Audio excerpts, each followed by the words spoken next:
country, but they're a passionate bunch. I've had the pleasure of being there for Davis Cup. They get right behind their athletes. Absolutely. Have a listen to this.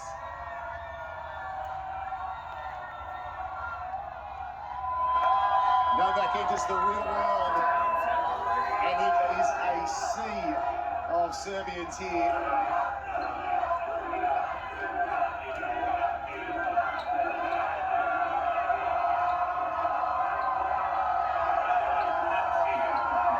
And those that aren't up here at Court 9 and are further down at Garden Square will be hearing this roar and no doubt coming and joining the sea of humanity up here.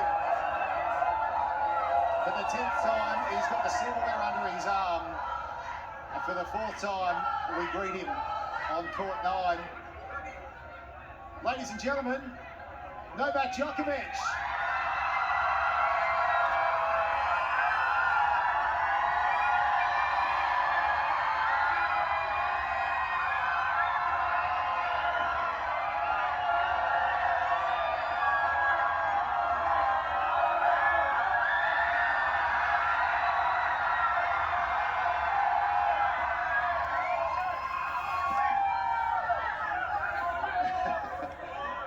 It can't, no,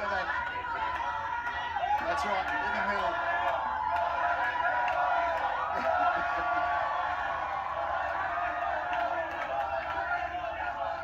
I think there's two questions we always ask you up here. Firstly, does this ever get old? No, of course not. No. Of course not. You know, I try to remind myself that, you know, how blessed I am to have all this support, all these people. Incredible. I mean, many people that didn't manage to get a ticket to watch it live on the stadium, they came here to the square, watch the game. So amazing. Just gives me a lot of energy. 46,000 fans at Melbourne Park tonight. Rod Laver Arena holds 15. So you've got over 30,000 that have been here cheering you on. The second question we always ask you, and you very much answered this, I think, on stage. In 2019, it was, where does this one rank amongst your other Australian Opens? 2020, same question. 2021, we didn't get the chance in 2022, but it seems that 2023 does mean more to you than the other 9. Can you give us a bit more insight into why?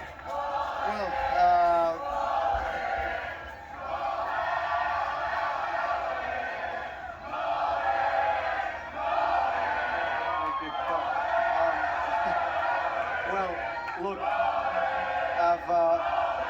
I've been incredibly fortunate to win some big trophies in my life, and of course, first Wimbledon, first Grand Slam I ever won was here in 2008. You know, always the first time is always special, but considering the circumstances and everything that my team and I had to go through and endure the last 2-3 weeks, I would say this ranks, if not the biggest achievement, then right up there with the things that were on the line.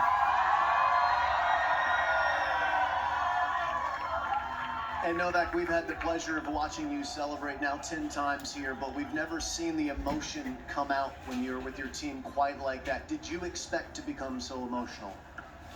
No. I mean, look, you know, you don't plan these things. Of course, you try to be in the moment and win a tennis match and focus on the next point. And the match was so close, especially in the second and the third tie breaks. He was probably the better player in the second set.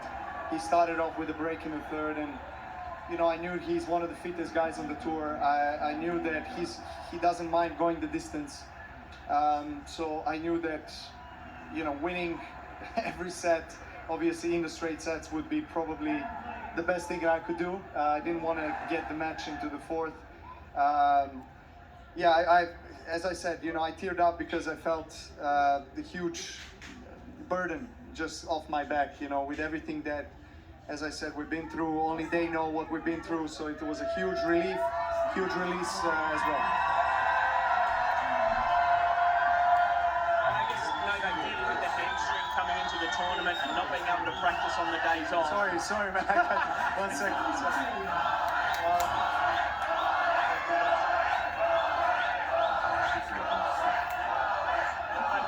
You were able to take your game to a completely different level in the second week of this tournament. So you couldn't, no one could go with you, mate. How were you able to do it?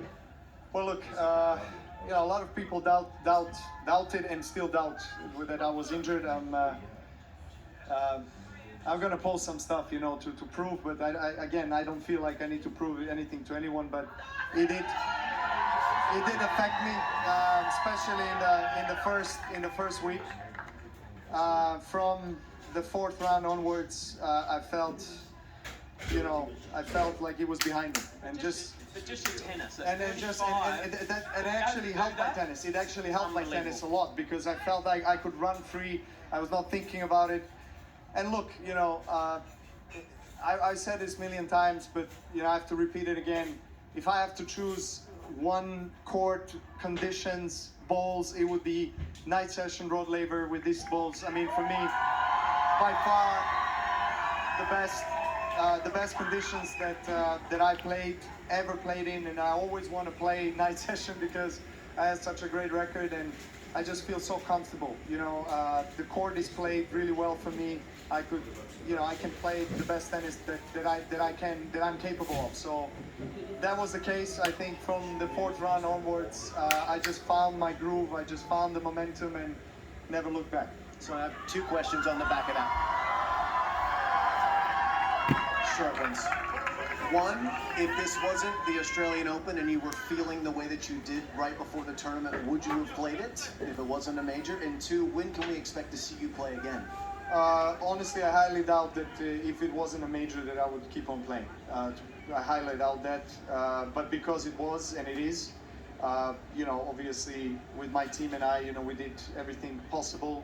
I didn't practice once between the matches. Amazing. I just wanted to give myself and my body a chance to recover as much as possible to get ready for the next match and use the energy where it was most necessary and most important, which was on the match. And where can we see you play next, do you think? Well, I everywhere, yeah. Not everywhere.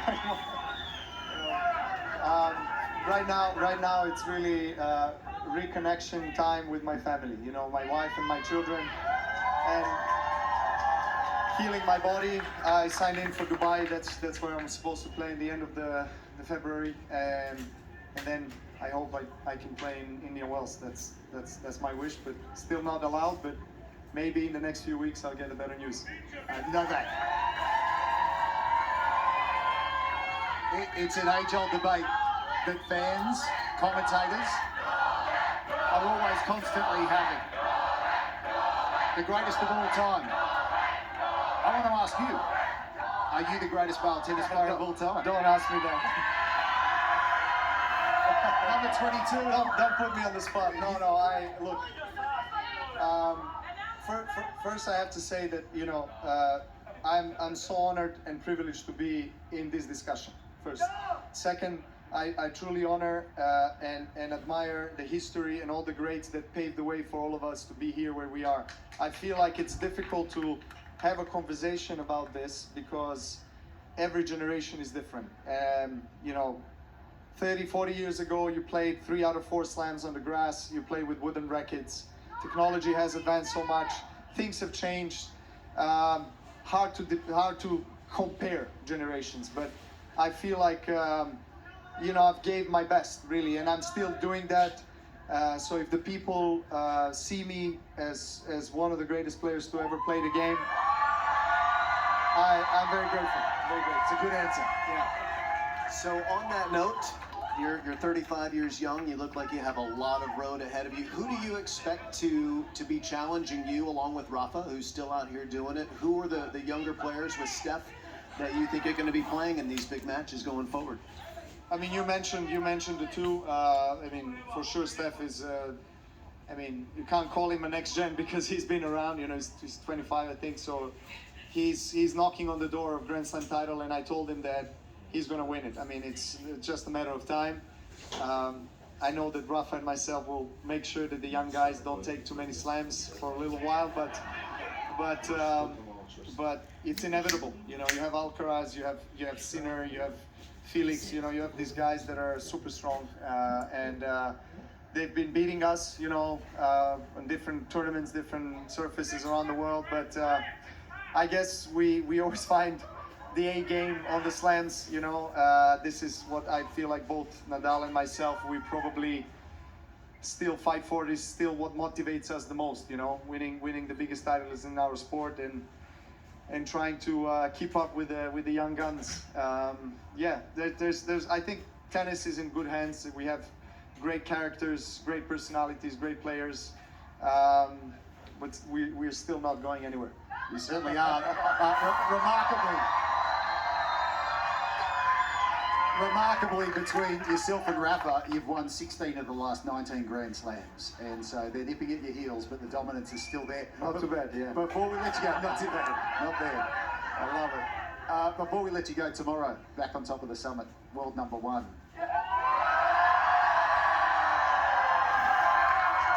You already hold the record for most weeks at the top. You'll be beginning your 374th week as world number one. Must feel nice to know that you're back there, mate. Well, I always dreamed of, you know, becoming a Wimbledon champion and being number one in the world, and those dreams realized in 2011. That was the first time I won Wimbledon, and at the same time became the number one. 12, 13 years after, still, you know, winning majors and being number one in the world. I couldn't probably imagine that to happen, even though I have pretty strong imagination and belief in myself, and I dream big, but yeah, I just have to pinch myself because it's an incredible feeling. I'm very proud of it, and I'm gonna obviously keep going.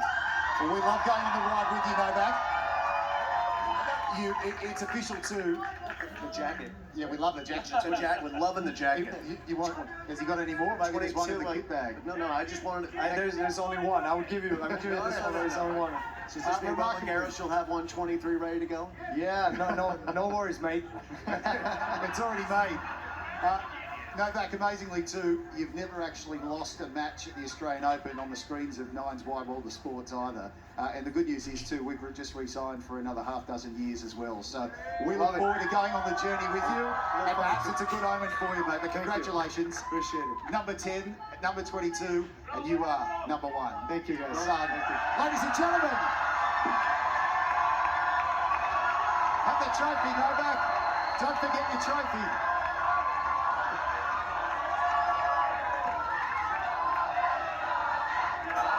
Enjoy it. Don't forget your silverware, mate. They came to see it.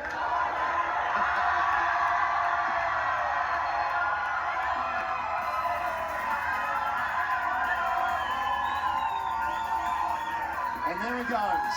Novak Djoković, an Australian Open champion. Yet again, it's going to be hard for him to escape Melbourne Park tonight. There's no doubting that. The sea of Serbians are about to party with their man. Stay with us. The party continues on Nine's Wide World of Sports right after this short break.